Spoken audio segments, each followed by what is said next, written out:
최근 대한민국의 그 현대인의 정신건강 인식조사에서 10명 중에 8명이 내 삶이 불행하다는 생각을 종종 한다, 그렇게 답했다고 합니다. 그러니까 한국인들 대부분이 좀 불행하다라는 그런 느낌을 가지고 사는 거죠. 여러분, 주로 그 불행의 요인으로 첫 번째가 뭐겠습니까? 맞습니다. 경제적 문제입니다. 그러니까 10명 중에 8명이, 그러니까 대한민국의 거의 대부분의 사람들이 다 돈 때문에 경제적인 문제로 이게 피곤하다는 것이죠. 그리고 불행함의 두 번째 이유는 주변인들과의 관계의 단절입니다. 그러니까 많은 사람들이 관계의 실패를 경험하고 있고, 그리고 관계의 파탄을 경험하고 있다는 것입니다.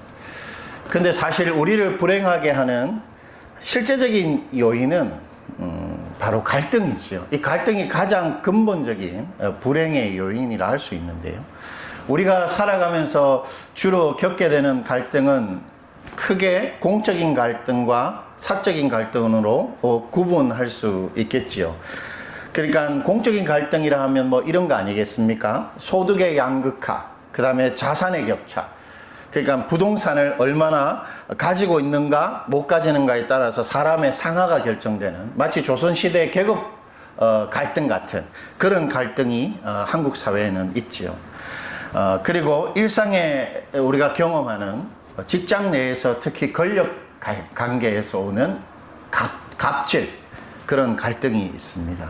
그리고 유서 깊은 지역 갈등, 이념 갈등, 세대 간의 갈등이 있고, 요즘 이슈가 되는 남녀 간의 갈등은 바로 공적인 갈등이라고 할 수 있고, 이런 공적인 갈등은 우리 한국 사회의 어떤 구조와 그리고 전체 이렇게 분위기를 감싸고 있는 것입니다. 반면에 이 가족 간의 갈등, 부부 간의 갈등, 또 자식과 부모와의 갈등, 그리고 형제 간의 이런 갈등들, 그리고 친구들, 직장 동료와의 심각한 갈등, 그리고 내가 속한 중요한 공동체 사람들과의 이런 갈등들은 사적인 갈등이라 할 수 있는데, 사적인 갈등이야말로 내 삶의 행복에 결정적인 영향을 미치는 실제적인 갈등이라 할 수 있습니다. 여러분, 갈등이라는 단어는 칡나무 갈자와 등나무 등자가 합쳐진 단어입니다. 여러분, 칡나무는 이렇게 뭔가 이렇게 감아 올라가는 성질이 있는데, 칡나무는 오른손잡이라고 할 수 있습니다. 여러분, 오른손잡이이기 때문에 칡나무는 어떻게 할까요? 왼쪽으로 이렇게 감아 올라가죠. 반면에 등나무는 오른손잡이입니다. 그래서 뭔가를 타고 올라갈 때 항시 왼쪽으로 타고 올라가게 되는 것이죠. 여러분, 이 두 줄기가 만나면 어떻게 될까요? 서로 충돌하고 서로 뒤엉키고 복잡하게 얽히고 설키는 것이죠. 이것이 바로 갈등입니다. 즉, 서로 다른 성격이나 호불호, 서로 다른 욕구 때문에, 그리고 상이한 이해관계에 있지 않습니까? 나의 유익과 상대의 유익, 그 다음에 서로 다른 입장, 특히 해석의 차이. 똑같은 현상인데 해석하는 게 너무 다른 해석의 차이로 인해 생기는 충돌이 있죠. 여러분, 누군가 충돌이 생기면 그 사람과 나와의 관계는 어떤 관계가 됩니까? 불화하는 관계가 되는 것이죠. 이 불화하는 관계가 이렇게 지속되면 마음에 어떤 마음이 딱 심적으로 굳혀집니까? 적대감이 딱 굳혀지는 것입니다. 그 적대감이 표출되는 것이 유무형의 폭력이지요. 요즘 말로 쌩깐다든지, 완전히 그 사람을 무시한다든지, 아니면 그 사람한테 욕을 막 한다든지, 그리고 실제로 폭력을 사용하는 것입니다. 충돌과 불화와 적대감과 유무형의 그런 폭력이 계속 악순환되는 것, 그것이 바로 갈등입니다. 여러분, 갈등은 우리 마음속에 모멸감과 불쾌감을 가져다 주죠. 그 사람한테 내가 존중받지 못한다는 데서 오는 이런 불쾌감, 모멸감이 생기는 것입니다. 그리고 내가 그 사람 때문에 정신적이고 물리적인 피해를 입었다라는 생각에서 오는 적대감과 앙심이 이 갈등 상황 속에서는 우리 마음에 딱 자리 잡게 됩니다. 그런데 여러분, 이런 불쾌감과 모멸감, 적대감과 앙심은 불행의 씨앗이라 할 수 있습니다. 우리는 그저 불쾌하면 끝나는 것 같고, 우리 적대감을 늘 가지고 있어도 뭐 크게 우리한테 문제될 것 같지 않지만, 이런 부정적인 감정들은 씨앗이 되고 쓴뿌리가 되어서 자라게 되고 결국 우리와 우리 인생을 불행하게 만드는 것이지요. 바로 이러한 갈등이 우리 인간관계를 깨트리는 것입니다. 바로 갈등이야말로 우리 삶을 고립시키는 불행의 근원적이고 집중적인 요인이라 할 수 있죠. 그렇다면 여러분, 왜 갈등이 생깁니까? 참 어떤 면에서 하나만한 질문일 수 있는데 왜 갈등이 생기죠? 그것은 우리의 자기 중심성 때문입니다. 모든 갈등은 전부 자기 중심성을 지키려고 하고 그것을 딱 고수하려는 데서 오는 존재론적인 문제입니다. 갈등은 결국 모두가 나의 중심성을 관철시키려고 해서 생기는 것이죠. 내 판단과 내 이해가 더 옳다고 여기는 것입니다. 내가 저 사람보다는 더 바르다고 딱 생각하는 것이죠. 그래도 나의 권리는 소중하다라고 딱 여기는 것입니다. 그런 자기 중심성에서 오는 충돌과 불화가 이렇게 생기는 것인지요. 여러분, 살아가면서 갈등이 많이 있습니까? 혹시 어떻습니까? 만약에 여러분이 나는 갈등이 많은 사람이라고 생각하면 한번 생각해 봐야 됩니다. 나는 나의 스타일을 너무 고수하고 있지 않는가? 나는 나의 판단과 이해를 관철시키려고 하지 않는가? 나는 나의 권리를 너무 보호하려고 하지 않는가? 생각해 볼 필요가 있는 것이죠. 여러분, 이 자기 중심성이라는 문제는 인간의 죄인됨의 핵심입니다. 바로 죄악의 정수이자 죄악의 대장이라 할 수 있는 것이지요. 성경은 죄의 시작이 에덴 동산의 선악과 사건에서 비롯되었다고 말하지요. 여러분, 선악과를 따먹는 행동이 왜 죄가 됩니까? 왜 죄의 근본이 되죠? 선악과를 따먹었다는 것은 이제 나의 선악, 나의 옳고 그름 대로만 살겠다는 상징적인 행동이지요. 내 마음을 지으시고 내 육체를 만드신 그 나의 중심이신 그 하나님을 나에게서 이렇게 밀어내고 이제 내 마음이 우주의 중심이 되어서 하나님하고 무관하게 나의 욕구대로 나의 생각대로 사는 것, 그것이 바로 죄입니다. 내가 모든 것의 중심이 되는 것이죠. 바로 그 자기 중심성을 제일 소중한 것으로 여기고 그 자기 중심성을 지키기 위해서 하루하루 사는 것이 바로 죄다라고 성경은 말하고 있습니다. 그리고 그러한 죄의 결과는 바로 죽음이지요. 자기 중심성의 결과는 언제나 죽는 것입니다. 그도 죽고 나도 죽는 것이 자기 중심성이 해내는 일이지요. 하나님께서는 그것을 이렇게 경고하셨는데 창세기 2장 17절 우리 다 같이 한번 읽어볼게요. 선악을 알게 하는 나무의 열매는 먹지 말라. 내가 먹는 날에는 반드시 죽으리라 하시니라. 여러분, 반드시 죽는다 이렇게 말씀하셨습니다. 하나님이 장담하셨으면 그 일이 반드시 일어나는 것이겠죠. 그런데 아담과 하와는 선악과를 따먹자마자 바로 죽지 않았습니다. 그러므로 반드시 죽는다는 말은 실제로 숨통이 끊어진다 이런 의미가 아닐 것입니다. 선악과를 먹으면 반드시 죽는다는 말은 이제 자기 중심성이 온 세상에 가득 차게 되었고 그것으로 인해 이제 모든 땅에 충돌과 불화가 시작하게 되었다라는 의미입니다. 그것이 죽는다는 것의 의미지요. 즉 자기 중심성으로 인해서 하나님하고 나하고 관계가 파괴됩니다. 파탄됩니다. 하나님과 우리가 무관하게 생존하게 되고 살게 되는 것이죠. 하나님 없는 우리 마음속에 허무함과 그리고 절망과 불행이 자리 잡게 되는 것입니다. 그리고 죄악으로 인해 나와 내 몸 사이에 불화와 갈등이 생기는 것이죠. 그것이 바로 병입니다. 치매 같은, 암 같은 병은 바로 나와 내 몸의 불화를 상징하는 것이지요. 그리고 죄로 인해 나와 세상 사이에 온갖 악한 일, 온갖 슬픈 일, 온갖 고통스러운 일, 끔찍한 사건, 사고가 생기는 것입니다. 때문에 우리 존재 근원에는 나의 이 자기 중심성을 잃어버릴 수 있다는 두려움이 자리 잡고 있는 것이죠. 불신자들이 왜 쉽게 예수님께 마음을 열지 못합니까? 바로 자기 중심성을 지키려고 하기 때문입니다. 예수님한테 그걸 선뜻 내어줄 수가 없는 것이지요. 그리고 우리 마음속에는 내가 아니면 아무도 나의 이 자기 중심성을 지켜주지 못한다는 그 불특정 다수에 대한 의심, 적대감이 딱 숨어 있습니다. 그래서 우리는 사적인 영역에 아무도 못 들어오게 한다는 것이죠. 예를 들면 옛날에는 우리가 이성교제를 하거나 또 도덕적인 문제에 있어서 자기가 다니는 교회의 목사님의 말을 잘 들었습니다. 그런데 요즘에는 예를 들면 어떤 한 집사님께서 불륜을 행했다, 바람을 피웠다고 할 때 그 집사님한테 가서 목사님이, 집사님, 그 다른 여자와 관계를 맺는 것은 하나님께서 금하신 일이니까 그렇게 하면 안 됩니다. 그렇게 말하면 그 집사님이 뭐라고 말할까요? 그것은 나의 개인적인 문제니까 목사님 더 이상 관여하지 마세요. 그렇게 말하는 시대가 된 것이죠. 자기중심성을 지키기 위해서 딱 사적인 영역을 딱 만들어 놓고 그것을 아무도 못 들어오게 하는 것입니다. 그리고 무정합니다. 감정이입을 할 줄 모르고 과도한 방어적인 태도를 취하죠. 너무 쉽게 신고하고 너무 쉽게 소송을 겁니다.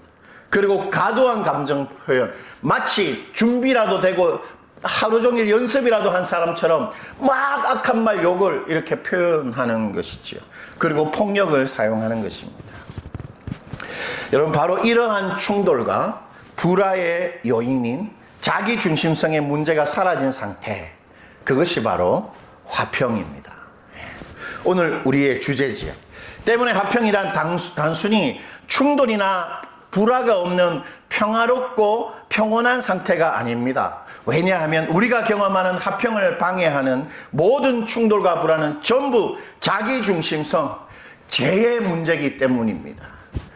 때문에 진짜 화평은 단순히 갈등이 없어진 상태라기보다는 자기중심성의 죄의 문제가 해결되는 상태죠.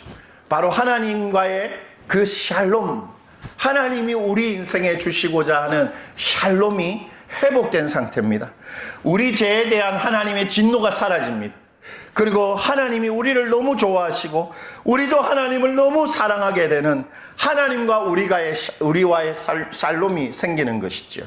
그리고 내 몸과 내 인생에 일어나는 이유를 알 수 없는 여러 가지 문제들, 이상, 그 다음에 변화, 고통, 끔찍한 일들에 대해 그것을 다 받아내고 하나님의 샬롬이라는 관점에서 그것을 이해하고 견디는 나와의 샬롬이 생기는 것입니다. 그리고 다른 이들의 자기중심성 있지 않습니까? 내 주변에 아주 못된 사람들의 그 나쁜 것들을 단순히 나를 향한 공격이 아니라 이제 그 사람의 나쁜 것이 나에게 맡겨진 내가 해결해야 할 나의 문제가 되는 타인과의 샬롬, 그것이 이루어지는 상태, 그것이 바로 예수님이 말하는 화평입니다. 오늘 예수님은 바로 그 하나님의 샬롬, 그 화평을 우리에게 부탁하시는 것인데요. 마태복음 5장 9절 한번 보시죠. 다 같이 오늘 본문 읽어보겠습니다. 화평하게 하는 자는 복이 있나니 그들이 하나님의 아들이라 일컬음을 받을 것이며. 여기서 예수님이 화평하게 하는 사람이 복이 있다, 그렇게 말하셨을 때 예수님 두 가지를 정말 확신하고 계신 것입니다. 예수님께서 이 땅에 하나님의 화평을 이미 가능하게 하셨다는 것입니다. 그러니 화평하게 하는 자들이 있다, 바로 너희들이다, 그렇게 말하실 수 있었던 것이죠. 두 번째, 예수님이 이루어내신 그 화평을 이제 우리에게 위임하신 것입니다. 우리를 믿고 그 예수님께서 이루어내신 화평을 우리한테 맡기신 것입니다. 그래서 화평케 하는 자들의 복이 하나님의 아들, 바로 예수님과 같이 되는 것입니다. 즉 오직 예수 믿는 우리만이 예수님처럼 하나님의 샬롬, 그 화평을 이 땅에 이루어낼 수 있는 것입니다. 오직 예수 믿는 자만이 하나님의 화평을 가능하게 할 수 있는 거죠. 왜요? 우리만이 자기중심성이란 죄의 문제를 예수님으로부터 해결받은 사람이기 때문입니다. 또한 그 화평의 왕이신 예수님이 우리 안에 들어와서 평생 우리와 같이 사시기 때문이죠. 그런 점에서 우리는 예수님의 화평을 위임받은 이 땅의 작은 예수들입니다. 우리도 예수님처럼 이 땅에 화평을 이루어낼 수 있는 유일한 화평의 사람들입니다. 그렇다면 여러분, 예수님이 어떻게 이 땅에 화평을 이루어내셨습니까? 예수님이 어떻게 이 노쇠 같은, 이 견고한 우리의 이 자기중심성, 이 죄의 문제를 해결하셨죠? 그것은 화평을 위해 죽는 것입니다. 골로새서 1장 20절인데요. 예수님이 어떻게 화평을 이루어내셨는가를 이렇게 말해주고 있습니다. 우리 다 같이 한번 읽어보죠. 그의 십자가의 피로 화평을 이루사 만물 곧 땅에 있는 것들이나 하늘에 있는 것들이 그로 말미암아 자기와 화목하게 되기를 기뻐하십니다. 여러분, 예수님께서 화평을 이루셨는데 어떻게 이루셨습니까? 그의 십자가의 피지요. 십자가의 피로 화평을 이루셨다는 말이 뭡니까? 십자가 위에서 예수님이 피 흘려 죽으셨다는 것입니다. 예수님이 왜 죽으셨죠? 우리 대신 우리 죄를 사하기 위해 죽은 것이죠. 우리한테 죄를 다 책임지우고 우리 보고 정말 나쁘다고 그렇게 말하지 않고 우리의 모든 죄를 다 감당하시면서 우리의 죄를 탕감하시고 용서하신 것입니다. 그리고 우리를 모른다, 싫다 그렇게 하지 않고 부활하셔서 우리와 함께 한 몸이 되신 것이지요.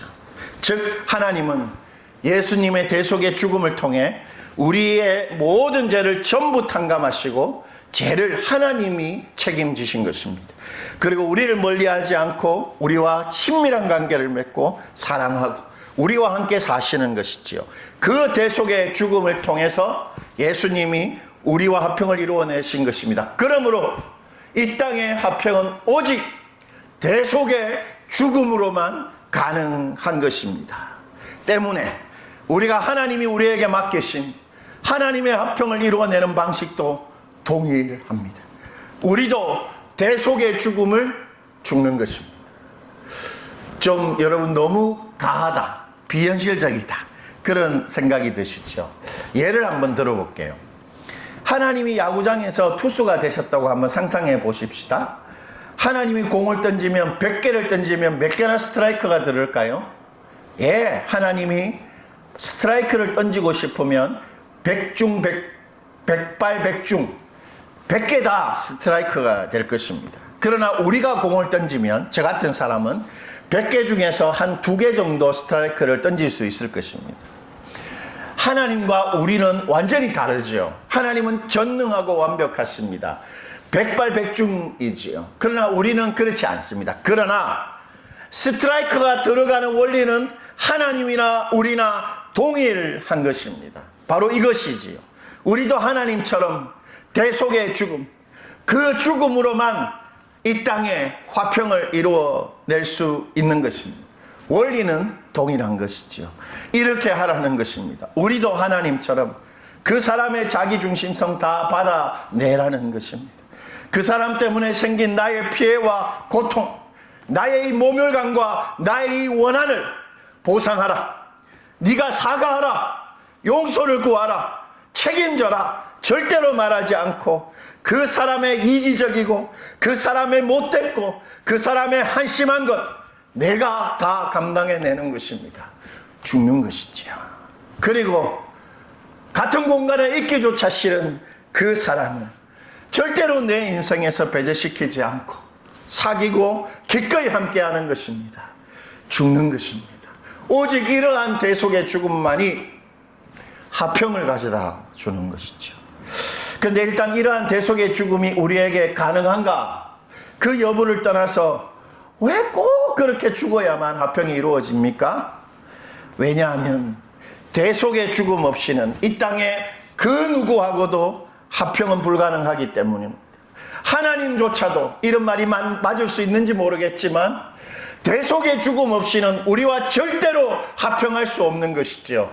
이 땅에 그 누구하고도 화평하려면 반드시 대속의 죽음이 있어야 하는 것입니다. 왜냐하면 다 자기중심성으로 가지고 있기 때문이죠.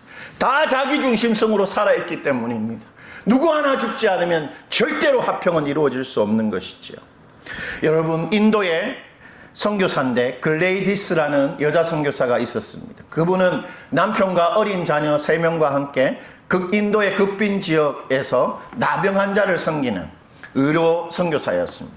그런데 1999년 1월 어느 날 인도의 반기독교 폭도들이 그 교회의 그 병원에 들어와서는 그녀의 남편과 10살, 6살 먹은 어린 두 아들을 산채로 불태워 죽입니다. 여러분 한번 상상해 보십시오. 나의 남편, 아니 나의 자식들이 산채로 불타 죽는 것입니다. 그것을 목도한 이 선교사님은 며칠을 비탄 속에서 숨을 쉬는 것조차 힘들었습니다. 그런데 며칠 있다가 이 선교사님이 떨리는 목소리로 자신의 선교팀에게 이렇게 말합니다.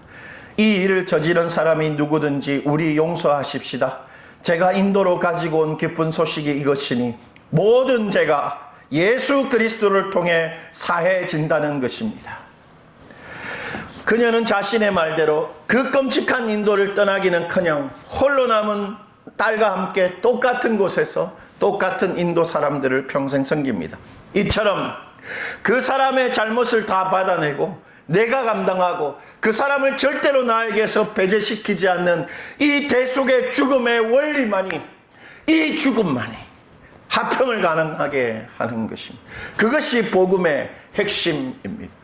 복음으로 살아난 우리는 그 핵심 위에서 살아가는 것이지요. 우리가 바로 예수님의 대속의 죽음으로만 하나님과 화평하고 하나님의 자녀들이 된 것입니다. 그리고 두 번째, 우리의 대속의 죽음이 반드시 필요한 이유는 우리 주님이신 예수님이 이 화평의 목숨을 거셨기 때문입니다. 여러분, 예수님께서 화평을 위해서 대속의 죽음을 대속의 죽음을 죽었다는 것은 그 화평이 예수님한테 어떤 의미라는 거죠? 목숨을 걸어야 할 만큼 중차대한 문제라는 것입니다. 즉 우리의 주인이신 예수님이 목숨을 거는 일이 있습니다. 그렇다면 종된 우리가 마땅히 그 대속의 죽음에 우리도 목숨을 걸어야 하는 것이죠. 화평에 우리 목숨이 달려있는 것처럼 살아야 하는 것입니다.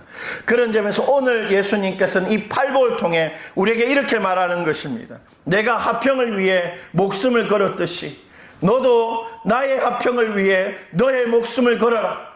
그것이 바로 너희들은 화평케 하는 자들이라는 말의 실제 의미인 것입니다. 때문에 그 사람 때문에 내가 죽는 것은 억울하고 손해보고 바보같이 되는 게 아니고 최고의 행동이고 최고의 인간다움입니다. 바로 예수님을 섬기는 최고의 섬김이자 최고의 충성인 것이지요. 그렇다면 여러분, 중요한 질문이지요. 우리 같은 이 평범한 사람들이 어떻게 대속의 죽음을 죽을 수 있습니까? 우리가 어떻게 그 못된 사람하고 화평을 이루어낼 수 있을까요? 첫 번째, 그것은 우리가 이루고자 하는 화평, 그것이 나와의 화평이기 이전에 누구의 화평인 것입니까? 하나님의 화평임을 아는 것입니다. 즉 같이 있기조차 싫은 그 사람과 화평을 이루는 것은 그 사람하고 나와의 문제 이전에 하나님의 문제입니다. 왜냐하면 모든 화평은 하나님의 화평이기 때문이지요. 때문에 그 사람이 누구든지 나와 갈등이 생긴 그 사람과의 화평에 있어서 나는 하나님의 화평의 해결사입니다.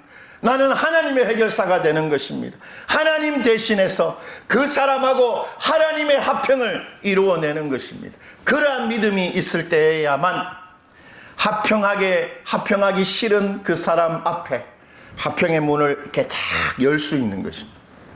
두 번째, 화평의 행위에는 반드시 하나님의 결과가 있는 것이지요.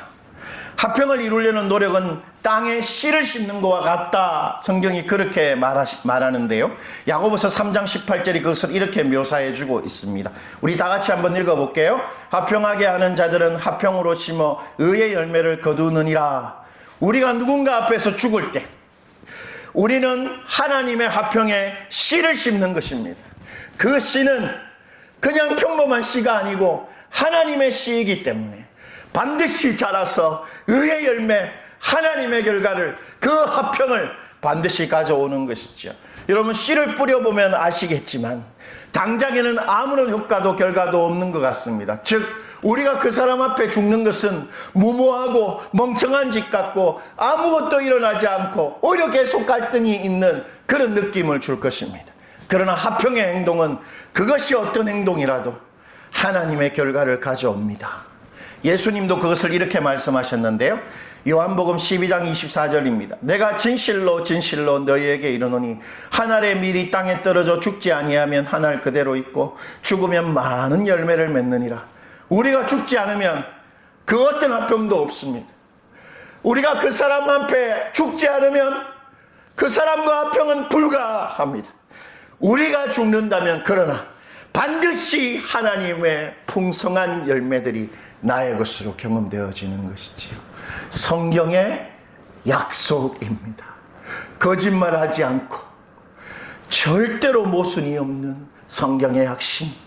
너희가 죽으면 화평의 열매가 거두어진다. 예수님 그렇게 약속하시는 것이지요. 말씀을 맺겠습니다. 예수님은 그렇게 하나님의 화평에 헌신하고 그 화평을 사랑하는 사람 반드시 행복하게 된다, 그렇게 말하시는데, 다시 마태복음 5장 9절입니다. 화평케 하는 사람이 어떤 복을 받는지 우리 한번 봅시다. 화평하게 하는 자는 복이 있나니 그들이 하나님의 아들이라 일컬음을 받을 것이요. 일컬음을 받는다, 그렇게 말하고 있습니다. 이 두 가지 의미입니다. 하나님이 화평하게 하는 자들을 두고 이렇게 말하신다는 것입니다. 제 아들입니다. 제 딸입니다. 하나님은 화평하게 하는 자들을 당신의 아들, 딸로 일컫습니다. 화평하게 하는 자를 바로 하나님의 자부심, 하나님의 자랑거리입니다. 그래서 그가 하는 자랑스러운 화평의 행동을 통해 하나님 반드시 당신의 살롬, 당신의 화평을 이 땅에 이루어내는 것이죠. 두 번째, 일컫는다는 말의 의미는 우리가 하나님의 화평의 힘을 쓸 때 우리에게서 하나님의 아들 그 예수의 진가, 그것이 드러난다는 것입니다. 주변 사람들이 우리를 통해 예수를 발견하게 된다는 것입니다. 그래서 우리와 우리 인생이 예수님의 가치처럼 존귀하게 된다는 것입니다. 화평은 우리를 존귀하게 만드는 것입니다. 화평은 그 사람한테 지거나 억울하거나 패하는 행동이 아니고 우리를 존귀하게 만드는 예수님의 가치를 드러내는 행동인 것입니다. 우리는 이제 하나님의 화평을 이 땅에 이루어내는 하나님의 해결사입니다. 하나님은 우리를 통해 당신의 화평을 이 땅에 꼭 이루시고자 합니다. 때문에 화평은 하나님의 명령이고 최고의 충성입니다. 비록 화평하게 하는 일이 죽는 일을 수반해서 너무 힘들고 또 심지어 불가능해 보이지만 우리가 그 사람 앞에 죽을 때 반드시 화평이 이루어집니다. 하나님의 씨를 뿌리는 것입니다. 화평은. 그리고 화평케 하는 일이야말로 우리를 하나님의 자부심이 되게 하고 우리 인생을 존귀한 인생, 한 예수의 가치가 드러나는, 예수의 가치가 다 품어지는 그런 인생이 되게 하는 것입니다. 그러니 우리 기꺼이 하나님의 화평의 해결사가 되어 하나님을 위해 그 사람 앞에서 죽읍시다. 우리의 그 화평의 작은 죽음의 행동을 통해 하나님의 화평이 우리 중에 풍성하게 될 것입니다.